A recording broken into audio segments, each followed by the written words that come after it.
Everyone, আসসালামু আলাইকুম। It's me জান্নাত। চলে এসেছি নতুন আরও একটি ভিডিও নিয়ে। তো সকালে ঘুম থেকে উঠেই তো সুন্দর করে নাস্তা করে নিচ্ছি। অ্যান্ড আজকে খুবই মজাদার একটা নাস্তা, অনেক নাইসলি এনজয় করছি। সকালে রুটি এবং তার সাথে একটু দুধ ছাড়া শুধু পানি দিয়ে হোটেল স্টাইলে সুজির হালুয়া করেছিলাম। তো সেই হালুয়াটা দিয়ে আমি একদম রোদ আসতেছে, আমি রুমের লাইট অন করিনি, দারুণ রোদ আসতেছিল আমার বিছানার উপর। তো ভাবলাম এই রোদে বসে এনজয় করি। যদি এটা শীতের দিন হতো কি যে ভালো লাগতো। মানে এখন তো গরমের দিন, শুধু সেই জন্য মনে হয় একটু অকওয়ার্ড ফিল হলেও, অস্বস্তি ফিল হলেও একটা ভালো লাগা কাজ করে। কারণ আমরা প্রত্যেকটি মেয়ে রোদ খুব পছন্দ করি।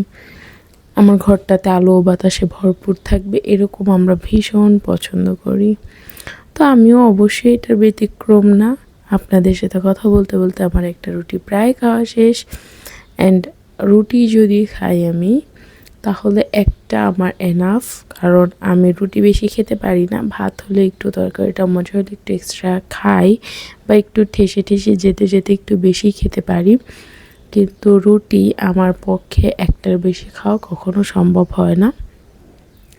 যদিও বা রুটির সাইজটা একটু বড় করেছি, যদি ছোট করি সেক্ষেত্রে দুইটা খেতে পারি, আদারওয়াইজ না। তো আমার রুটি খাওয়া শেষ। অ্যান্ড এখন 1 কাপ কফি না হলেই না। আমার ভয়েস শুনে নিশ্চয়ই বুঝতেছেন যে আমার ভীষণ ঠান্ডা লাগছে।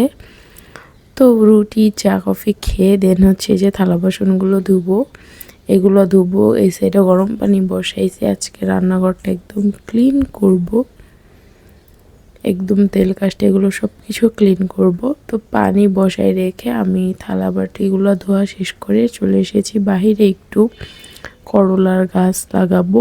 আপনারা আগের ভিডিওগুলোতে দেখেছেন আমার কিছু নতুন গাছ হয়েছে, এবং তার সাথে আবার আজকে টবে আমি কিছু বীজ লাগাবো, আমার ছিল। তো এই টবটাতে লাগাবো।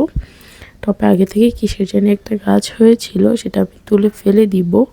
অ্যান্ড দেন মাটিগুলোকে একটু আলগা করে পানি দিয়ে ভিজিয়ে তাই বীজগুলো লাগাবো। আর এই তো এই যে হচ্ছে আমার আগের গাছগুলো, এগুলো রোদে একদম শুকিয়ে অবস্থা খারাপ। তো দেখি এটাকে যতটুকু পারি পানি টানি দিয়ে ঠিক রাখার চেষ্টা করব। এখন থেকে প্রতিদিন আমার নিয়ম করে 2 বেলা পানি দিতে হবে।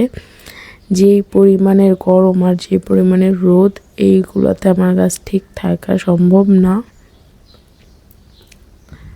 তো এই তো আমি হচ্ছে এই টবটাতে একদম সুন্দর করে মাটিগুলোকে আলগা করে নিচ্ছি একটা কাঠি দিয়ে। অ্যান্ড দেন বীজগুলো লাগাবো। আমার এই গাছ লাগাতে, পশু পাখি পালতে আমার অনেক বেশি ভালো লাগে। আমি অনেক ভালোবাসি এই কাজগুলো করতে। আমি আবারও সরি, আমার ভয়েসটা আজকে জানি না কেমন হবে। আমার গলায় ভীষণ ব্যথা, অসম্ভব রকমের ঠান্ডা লাগছে এই গরমের কারণে। বীজগুলো এখন আমি লাগাই দিচ্ছি। যদি প্রত্যেকটা বীজ থেকে গাছ বের হয় তাহলে ইনশাল্লাহ ভালো কিছু গাছ পাবো, আশা করছি অনেকগুলো গাছ হবে। আমি কিছু নয়নতারা গাছের চারা লাগাবো, চারা বানাবো ডাল থেকে। তো এটার জন্য আমার কিছু লাল বালি লাগবে, সেই বালিগুলোর খোঁজ করতেছি আমি। পাইলে তখন ইনশাল্লাহ আপনাদের সাথে শেয়ার করব আমি কিভাবে বীজ করি। তো গাছ লাগায় রুমে এসে দেখি আপনাদের ভাইয়া ঘুম থেকে উঠে গেছে, সে আবার আজকে বাজারে যাবে। তো আমরা তো সকালে খাওয়া দাওয়া করছি, তখন সে ঘুম ছিল, তার জন্য রুটি বানিয়ে রেখে দিয়েছিলাম। তো এখন তাকে একটু পরোটার স্টাইলে ভেজে দিচ্ছি। সে আবার এই পরোটা ভাজা খেতে খুব ভালোবাসে। আজকে বেশ কিছু বাজার আছে, বাসায় কাজ আছে। তো সে বললো যে সে বাজার থেকে বাজার করে আসবে, আমি যেন ঘরের কাজগুলো কমপ্লিট করে নিই। তো বললাম ওকে যাও। আর এই তো দেখতে দেখতে বাজারগুলো নিয়ে এসেছে। এখানে অনেক কিছু আনা হয়েছে, সব কিছু এখন আমি ঠিকঠাক করে বলের মধ্যে রেখে দিব। তো বাজার টাজার গুছিয়ে রাখার পর গোসল করছি, খাওয়া দাওয়া করছি। এখন রান্না বান্না করে আমি একটু শশা খাচ্ছি। আর এই যে এখানে গরম পানি নিয়ে এসেছি। আমার ভীষণ পা ব্যথা করে, তো পাটাকে সেঁক দিব। গরম পানিতে একটু লবণ দিয়েছি, এই জন্য এই পানিটা আনা। তখন খাটের উপর বসে একটু রিল্যাক্সে পাটা ছ্যাঁক দিতেছে, কারণ ভীষণ পা ব্যথা করে। আর ওই যে এখানে আমার মহারাজা রানী তাদেরকে খাবার দিয়েছি, তারাও একটু খাবার খাচ্ছে, আর আমি তো শসা খাচ্ছি। এভাবে পায়ে সেঁক দিলে না বেশ আরাম লাগে। সকালের হালুয়াটা কিছুটা ছিল, সেটাই এখন আমরা খেয়ে নিব।